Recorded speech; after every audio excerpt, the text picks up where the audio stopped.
Hello friends, मैं सुधीर स्वागत करता हूं आप सभी का आपके अपने चैनल स्कोर मैक्स पे। और आज हम डिस्कस करने वाले हैं आपकी MCO 1 unit 15 team building and leadership के इंपॉर्टेंट क्वेश्चन आंसर। तो सबसे पहला जो क्वेश्चन बनता है इस यूनिट से आपका कि what do you mean by team and discuss the stages of team development. तो टीम होता क्या है? जब दो या दो से ज़्यादा पर्सन एक साथ काम करते हैं किसी सिमिलर गोल के लिए तो वही कहलाती है उनकी टीम। और अगर हम टीम के कैरेक्टरिस्टिक्स की बात करें तो ये सभी एक दूसरे से कंटिन्यू इंटरेक्शन करते हैं, ये सभी एक दूसरे के ऊपर इंटरडिपेंडेंस होते हैं, इन सभी की सोशल एंटिटी या कह सकते हैं अचीवमेंट ऑफ गोल वो सब कुछ सेम होता है। तो ये कुछ इनके कैरेक्टरिस्टिक्स हैं किसकी? टीम के। लेकिन जब एक हम बात करते हैं टीम बनाने की तो बहुत ज़्यादा डिफिकल्ट होता है, क्योंकि यहाँ पर हमारे पास जो ऑर्गेनाइजेशन में पर्सन्स आते हैं, हमारे जो एम्प्लॉयज़ आते हैं वो अलग अलग पर्सनैलिटीज से आते हैं, उनके अलग अलग वैल्यू सिस्टम होते हैं, एटीट्यूड्स होते हैं और उनकी नीड्स होती हैं। जब हर किसी के अंदर इतना ज़्यादा डिफरेंस है तो उसको एक फॉर्म में लेके आना, एक टीम बनाना बहुत ही डिफिकल्ट टास्क होता है।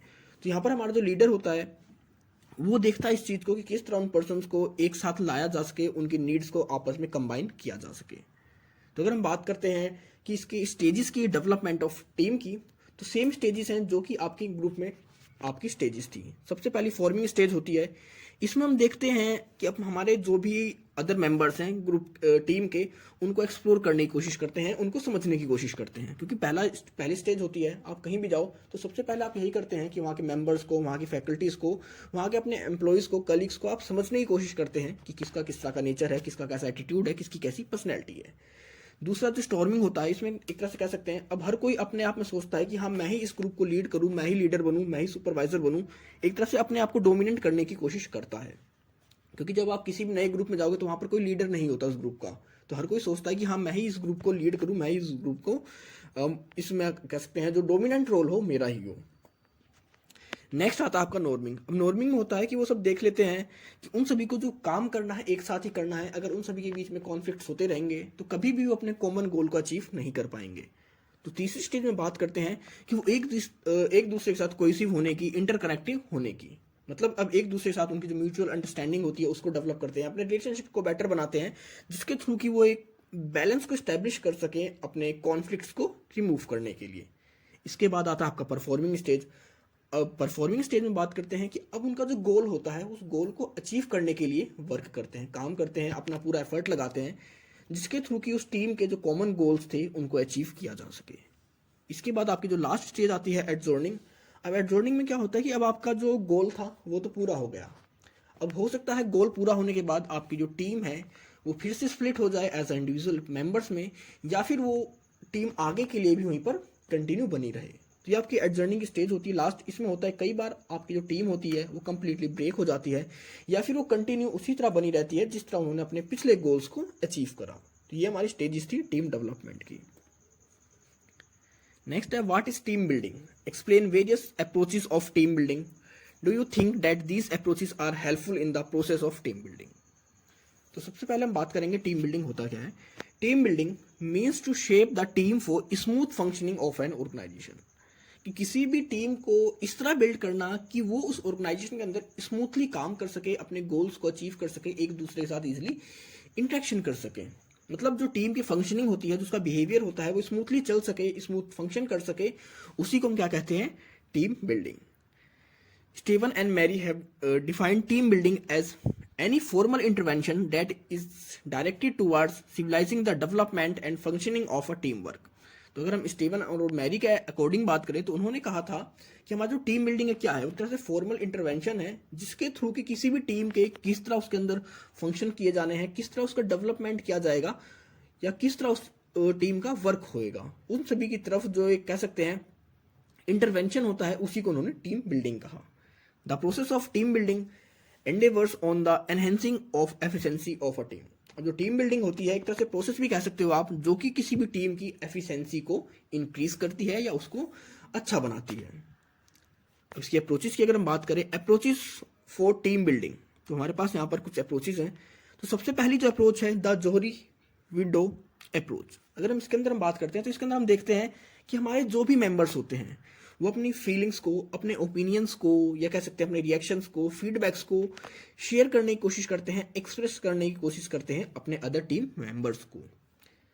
दूसरी अप्रोच होती है आपकी द रोल नेगोशिएशन अप्रोच। अब इसके अंदर हम देखते हैं कि हमारे जो भी यहाँ पर एम्प्लॉयज़ हैं, उनके हर किसी के पोटेंशियल्स को, पर्सपेक्टिव्स को देखने की, समझने की कोशिश की जाती है। उनके बिहेवियर्स को एक्सेप्ट किया जाता है कि हाँ, अगर किसी का कोई पोटेंशियल है, किसी का कोई पर्सपेक्टिव है, तो उसको एक्सेप्ट किया जाएगा और उसको एज अ अपॉर्चुनिटी किस तरह यूज़ किया जाता है, वो भी देखा जाता है। तो ये क्या करता है, आपके जो जॉइंट एफर्ट होता है टीम का, उसको इंक्रीज करता है। क्योंकि अगर आपकी टीम में आप हर किसी के पर्सपेक्टिव को समझ रहे हैं, हर किसी के पोटेंशियल को एक्सेप्ट कर रहे हैं, तो वो आपके अंदर कहीं ना कहीं एक टीम बिल्डिंग का जो एक एफर्ट होता है, उसको इंक्रीज करेगा।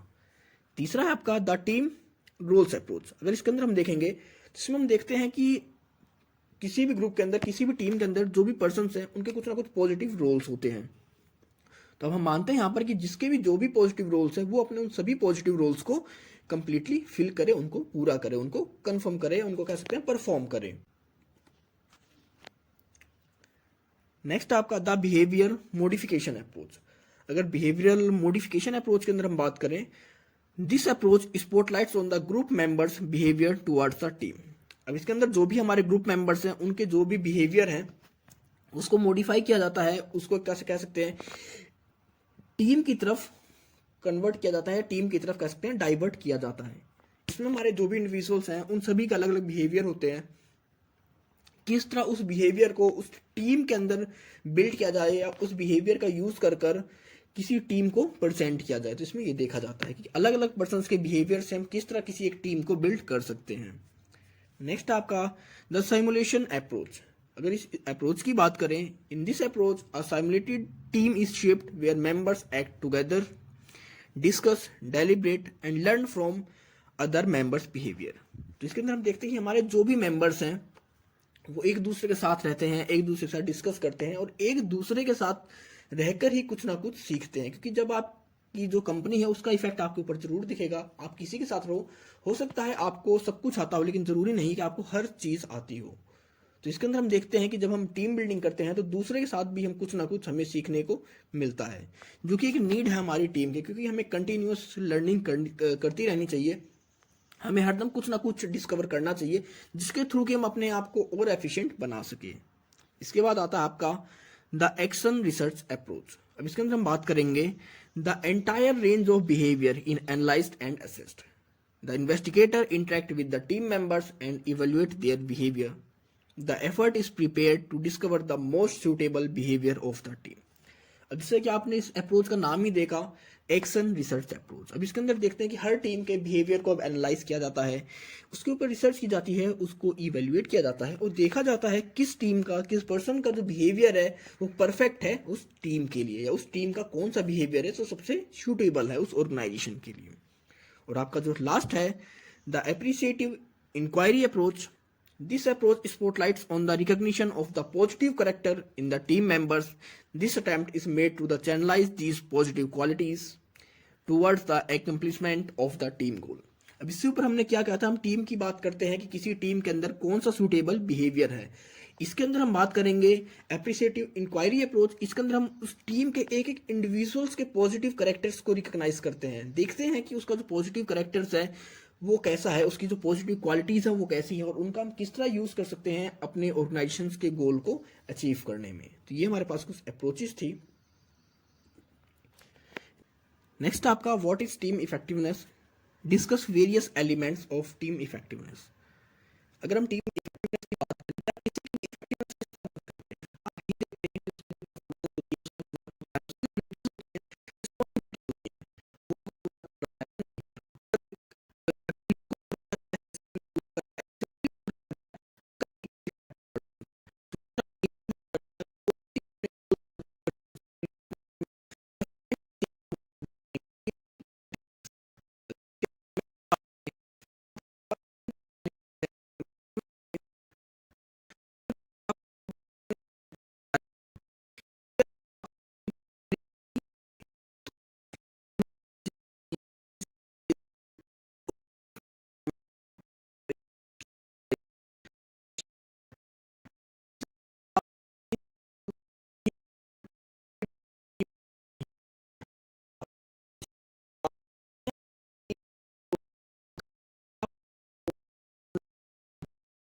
श्योरिटी देता है। और लास्ट है आपका टीम प्रोसेस। अब इसमें हम देखेंगे कि टीम जब हमने डेवलप करी तो हमारी टीम के क्या एलिमेंट्स है जिस तरह हमने उसको डेवलप करा, हमारी टीम से क्या क्या नॉर्म्स हैं, रूल्स हैं, कौन सी हमारी टीम कोसिवनेस है, मतलब रूल रेगुलेशंस, हमारा कोऑर्डिनेशंस, हमारे नॉर्म्स, सब कुछ इसके अंदर आ जाते हैं टीम प्रोसेस के अंदर। तो ये हमारे कुछ एलिमेंट्स हैं टीम इफेक्टिवनेस के।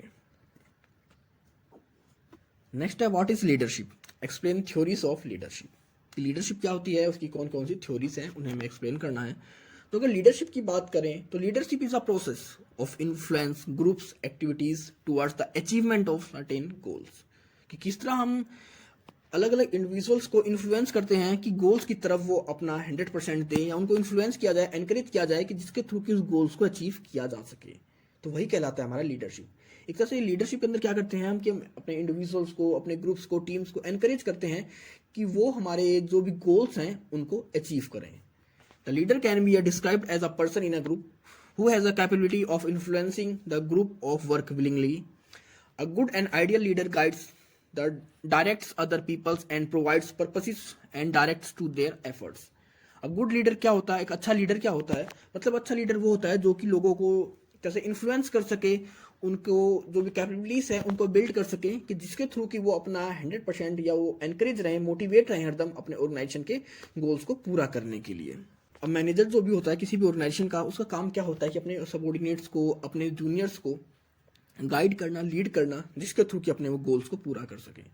अगर कोई लीडर बहुत अच्छा है तो वो अपने काम को इफेक्टिवली कर पाएगा, अपने गोल्स को अचीव कर पाएगा, अपने टारगेट को अचीव कर पाएगा।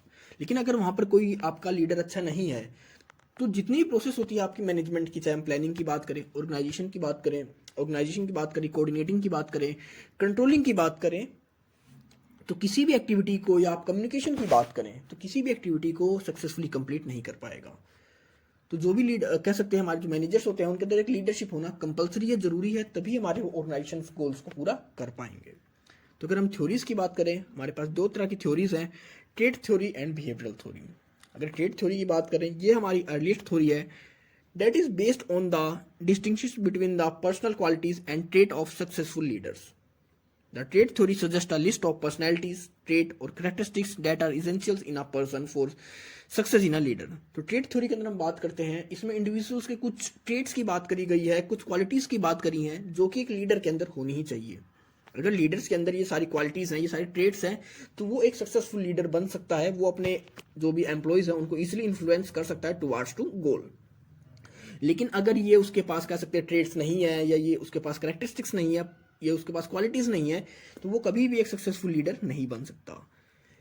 लेकिन अगर कोई भी थ्योरी, अगर उसकी कोई कह सकते हैं मेरिट है, तो उसकी लिमिटेशंस भी हैं।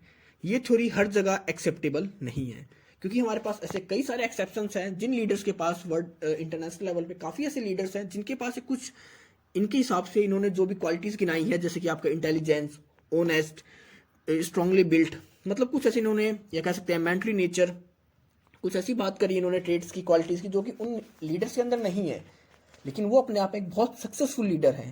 तो इस थ्योरी को हम कह सकते हैं कि ओवरऑल एक्सेप्टेबल नहीं है। नेक्स्ट है आपका द बिहेवियरल थ्योरीज। अब इसके अंदर हम देखते हैं कि हमारा जो लीडरशिप होती है, जो हमारा लीडर होता है, उससे हम बिलीव करते हैं, उसे आइडेंटिफाई करते हैं उन रेफरेंस के थ्रू कि जैसा कि उसके फॉलोवर्स उसको चाहते हैं। यहाँ पर हम देखते हैं कि क्या वो अपने काम को ईजिली कर पा रहा है, जो उसके पास परफॉर्मेंस थी, जो उसकी ड्यूटीज़ थी, क्या वो उन ड्यूटीज़ को एक्चुअली कर पा रहा है या नहीं कर पा रहा है। इसके थ्रू कि हम यहाँ पर देखते हैं उसकी लीडरशिप कैसी है। ये नहीं है कि हमने उसके अंदर क्वालिटीज़ कुछ देख ली, कुछ ट्रेट्स देख ली, उसके हिसाब से हम उसको लीडरशिप को जज करेंगे। यहाँ पर हम देखेंगे कि उसको जो भी वर्क दिया गया है वो उस वर्क को किस तरह कर रहा है, उसके जो भी फॉलोवर्स हैं वो उसके बिहेवियर को किस तरह देख रहे हैं। इन सभी के अंदर हम बात करते हैं बिहेवियरल थ्योरीज की। अगर बिहेवियरल थ्योरीज की बात करें तो इसके अंदर हमारे पास दो पार्ट में इसको और डिवाइड किया गया है। एक है आपकी एम्प्लॉय सेंटर्ड लीडर्स और दूसरे होते हैं आपके प्रोडक्ट सेंटर्ड लीडर।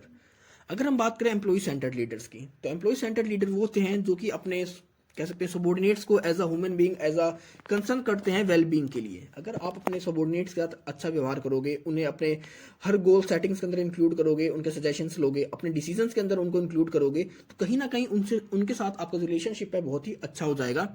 और फिर आपके कह सकते हैं ऑर्गेनाइजेशन के लिए, आपकी लीडरशिप के लिए भी काफ़ी सक्सेसफुल साबित होता है वो। तो इस तरह के हमारा जो मैनेजमेंट है, इस तरह की जो लीडरशिप होती है जहां पर अपने एम्प्लॉयज़ को भी इंक्लूड किया जाता है, उसको तुम कहते हैं एम्प्लॉय सेंटर्ड लीडर्स। लेकिन कुछ जगह ऐसा होता है जहां पर कि सिर्फ किसको फोकस किया जाता है, उनके जॉब परफॉर्मेंस के ऊपर, सिर्फ जॉब्स को देखा जाता है, आपके वर्क को देखा जाता है, ना कि उनको उनको इंक्लूड किया जाता है गोल्स को सेट करने में या कोई डिसीजन लेने में। तो जहां पर सिर्फ प्रोडक्ट की बात करते हैं लीडर, तो उसे हम क्या कहते हैं, प्रोडक्ट सेंटर्ड लीडर्स। यहाँ पर हमने देखे किस तरह हमारे पास बिहेवियरल के अंदर भी दो पार्ट होते हैं थ्योरीज की लीडर्स की। एक होते हैं आपके एम्प्लॉय सेंटर्ड और दूसरा होता है प्रोडक्ट सेंटर्ड। नेक्स्ट आपका, what do you think democratic style of leadership is the best style of leadership? Give your arguments comparing all styles of leadership. तो नॉर्मली हमारे पास इसमें पूछा गया है कि लीडरशिप जो डेमोक्रेटिक स्टाइल होता है, क्या ये सबसे बेस्ट स्टाइल है हमारी लीडरशिप का? उसके साथ ही हमें कंपेयर करना है जितने भी लीडरशिप के स्टाइल होते हैं। पहला आता है आपका ऑटोक्रेटिक, दूसरा आता है आपका डेमोक्रेटिक और तीसरा आता है लेसिस फेयर लीडरशिप।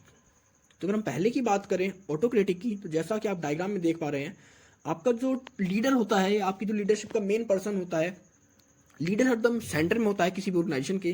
वो उस सेंटर से अपने जो भी सुपरवाइजर्स होते हैं, सबॉर्डिनेट्स होते हैं, जूनियर्स होते हैं, उन सभी को कंट्रोल करता है, कमांड देता है कि जिसके थ्रू कि अपने गोल्स को अचीव कर सके। तो यहाँ पर जो कम्युनिकेशन की डायरेक्शन होती है वो वन वे होती है।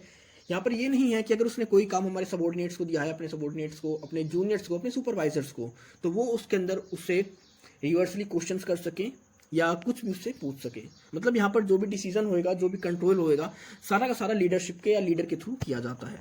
सारी रिस्पॉन्सिबिलिटी होती है हमारे पर, जो भी सुपरविजन होता है वो कंप्लीटली किसके थ्रू किया जाता है, हमारे लीडर के थ्रू।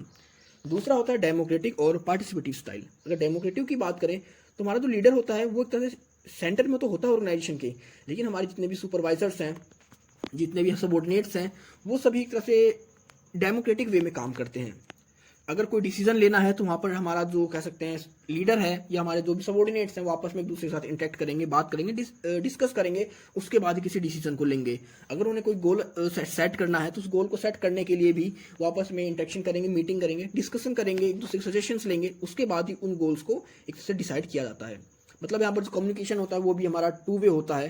तो ये अगर लीडरशिप की बात करें, सबसे अच्छा तरीका होता है आपका डेमोक्रेटिक, क्योंकि यहाँ पर हर कोई एक दूसरे के साथ इंटरेक्ट कर सकता है, अपने सजेशंस को दे सकता है, अपने व्यूज़ को दे सकता है। और अगर हमारे एम्प्लॉयज़ से उनके जो लीडरशिप है वो उनसे उनके सजेशंस मांगेगी, उनके व्यूज़ को इंपॉर्टेंस देगी, तो कहीं ना कहीं वो ज़्यादा मोटिवेट रहेंगे और अपना 100% देंगे उस ऑर्गेनाइजेशन को। जो तीसरा स्टेज होता है आपका, कह सकते हैं, या तीसरा स्टाइल होता है लीजर फेयर लीडरशिप। इसके अंदर क्या होता है, हर कोई अपने आप में इंडिपेंडेंट होता है अपने डिसीजंस लेने के लिए, अपने गोल्स को अचीव करने के लिए, अपने गोल्स को डिसाइड करने के लिए। यहाँ पर लीडर का या हमारे सबॉर्डिनेट्स का कोई भी मतलब नहीं होता एक दूसरे की वर्क में इंटरफेयर करने का। हर कोई को एकदम एक तरह से कह सकते हैं फ्री इन्वायरमेंट दे दिया जाता है, फ्री हैंड दे दिया जाता है कि अब आपको अपने डिसीजन खुद ही लेने हैं, आपको खुद ही डिसाइड करना है कि आपको अपने वर्क किस तरह करने हैं। तो एक कह सकते हैं आपका जो लेजर फेयर लीडरशिप है ये हर जगह एप्लीकेबल नहीं होता, ये हर तरह कह सकते हैं इतना सक्सेसफुल रेट भी नहीं है, क्योंकि कुछ जगह हो सकता है कि आप अगर अपने सबॉर्डिनेट्स को कंट्रोल ना करो, रेगुलेट ना करो, या उनको ऊपर आपकी कमांड ना हो, तो कुछ जगह तो आपके लिए बेनिफिशियल हो सकते हैं, लेकिन हर जगह ये आपके लिए बेनिफिशियल नहीं हो पाता। यहाँ पर क्या होता है, फिर आपको जो कोऑर्डिनेशन होता है, आपका जो कम्युनिकेशन होता है, कहीं ना कहीं वो कम्युनिकेशन गैप बढ़ने लग जाता है, और उसके थ्रू कई बार हमें लॉस भी होता है। तो अगर सबसे अच्छे तरीके की बात करें, सबसे अच्छे लीडरशिप स्टाइल की बात करें, तो हमारा डेमोक्रेटिक स्टाइल ही होता है। नेक्स्ट आपका enumerate 5 most important functions of leadership. कि लीडरशिप के 5 इंपॉर्टेंट मोस्ट फंक्शंस कौन से हैं? तो हमारे पास यहाँ पर 5 तरह के फंक्शंस हैं लीडरशिप के। तो सबसे पहला आपका जो फंक्शन आता है टू डेवलप टीम वर्क। तो टीम वर्क का मतलब क्या है कि अगर आप कोई भी वर्क को कंप्लीट करना चाहते हैं तो सबसे पहले आपको अपने वर्क को एक टीम में डिवाइड करना होगा। मतलब आपको एक टीम चाहिए उस वर्क को कंप्लीट करने के लिए, क्योंकि हमारे पास बहुत सारे इंडिविजुअल्स होते हैं। उन सभी इंडिविजुअल्स को इस एक टीम में किस तरह कन्वर्ट किया जाए, उनको एक टीम में किस तरह बिल्ड किया जाए, ये काम होता है हमारे लीडर का। तो लीडरशिप का जो पहला सबसे मोस्ट इंपॉर्टेंट फंक्शन होता है to develop team work. Next आपका to act as a representative of the work group. तो सेकंड फंक्शन क्या होता है लीडरशिप का कि एक्ट करना as a representative of the work group. Work group का एक रिप्रेजेंटेटिव की तरह उसका काम करना होता है। The leader of a work group is expect to act as the link between the group and top management. एक तरह से काम करता है हमारे लिंक का टॉप मैनेजमेंट और हमारे ग्रुप्स के बीच में। थर्ड इसका आपका आता है to act as a counsellor of the people at work. अब एक तरह से आपको काउंसलर का भी काम करना होता है लीडर को, कि आपके जो भी वर्कर्स काम कर रहे हैं, टीम वर्क आपका हो रहा है, वहाँ पर कोई प्रॉब्लम आती है, कोई भी इश्यूज आते हैं, कोई भी कॉन्फ्लिक्ट अगर राइज होता है, चाहे वो टेक्निकल हो, नॉन टेक्निकल हो, इमोशनल हो, मतलब कोई भी कॉन्फ्लिक्ट्स है, कोई प्रॉब्लम्स है, तो उन सभी प्रॉब्लम्स को किस तरह दूर करना है, अपने एम्प्लॉयज़ को किस तरह गाइड करना है, वो सभी काम भी हमारे लीडर के होते हैं। नेक्स्ट है टाइम मैनेजमेंट। अगर टाइम मैनेजमेंट की बात करें कि हमारे जो भी वर्कर्स हैं वो अपने सभी काम को टाइमली काम को कंप्लीट कर सके टाइम पर, क्योंकि अगर आप कोई काम टाइम पर नहीं कर रहे हो तो बाद में उसकी कोई वैल्यू नहीं रह जाती। तो लीडरशिप का ये भी काम होता है कि वो इस चीज़ को इंश्योर करे कि उसके जो भी फंक्शंस हैं, जो भी वर्क हैं, जो भी एक्टिविटीज़ हैं, ऑन द टाइम पूरी हो जाएं। लास्ट होता है आपका प्रॉपर यूज़ ऑफ पावर। अगर हम पावर की बात करें तो इसमें हम बात करते हैं कि हम किस तरह अपने मैन पावर का कंप्लीटली यूटिलाइज कर पाते हैं अपने ऑर्गेनाइजेशंस के अंदर। अगर आपकी लीडरशिप के अंदर क्वालिटी नहीं है ये कि आप अपने वर्क पावर को या अपना आपका जो ह्यूमन रिसोर्स है उसको कंप्लीट यूटिलाइज कर पाओ, तो कहीं ना कहीं आप एक सक्सेसफुल लीडर नहीं बन सकते, क्योंकि लीडर वही है जो कि अपनी ह्यूमन रिसोर्स का कंप्लीटली यूटिलाइज कर सके। तो ये कुछ हमारे मोस्ट इंपॉर्टेंट फंक्शंस थे लीडरशिप के। नेक्स्ट आपका enumerate 5 most important role related qualities of leader, कि हमारे पास कौन कौन से इंपॉर्टेंट रोल होते हैं लीडर की क्वालिटीज़ के। तो अगर हम लीडर की क्वालिटीज़ की बात करें तो हमारे पास ऐसे तो बहुत सारी क्वालिटीज़ हैं कि हमारा लीडर इफेक्टिव होना चाहिए, रिगार्डलेस होना चाहिए अपनी रिस्पॉन्सिबिलिटीज़ के थ्रू, उसका जो वर्क होना चाहिए, उसका जो कोऑर्डिनेशन होना चाहिए हमारे वर्कर्स के साथ बहुत अच्छा होना चाहिए। मतलब बहुत सारी हमारे पास लीडरशिप की या लीडर्स की रोल्स हैं। लेकिन यहाँ पर हम कुछ क्वालिटीज़ के बारे में बात करते हैं। तो सबसे पहले जो क्वालिटीज़ होती है लीडर की, मेंटल एंड फिजिकल हेल्थ।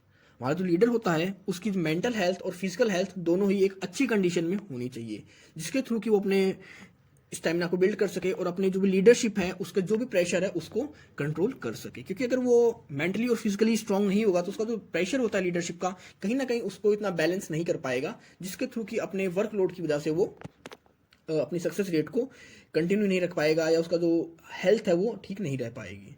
दूसरा होता है एम्पैथी। अगर एम्पैथी की बात करें जिसमें हम बात करते हैं कि हमारा जो लीडर होता है उसको एम्पैथी रखनी चाहिए अपने सबॉर्डिनेट से, अपने जूनियर से, अपने कह सकते हैं वर्कर्स के साथ। क्योंकि अगर आपकी एम्पैथी है अपने वर्कर्स के साथ तभी आप उनको मोटिवेट कर पाओगे उनके टुवर्ड्स गोल। नेक्स्ट है आपका सेल्फ कॉन्फिडेंस। आपके जो भी लीडर होते हैं उनके अंदर एक तरह सेल्फ कॉन्फिडेंस होना चाहिए उनके काम के लिए, उनकी लीडरशिप के लिए। अगर कोई प्रॉब्लम आती है, कोई सिचुएशन आती है, तो उनके अंदर खुद की इतनी एबिलिटी होनी चाहिए कि हाँ वो उस चीज़ को टैकल कर सकते हैं, उस चीज़ को सोल्व कर सकते हैं। क्योंकि जब तक आपके पास सेल्फ कॉन्फिडेंस नहीं है तब तक आप किसी भी प्रॉब्लम को सोल्व नहीं कर सकते। नेक्स्ट है awareness of others opinions about himself. साथ ही साथ उसे अपने बारे में, उसके ऑर्गेनाइजेशन में क्या ओपिनियंस हैं उसका भी पता होना चाहिए।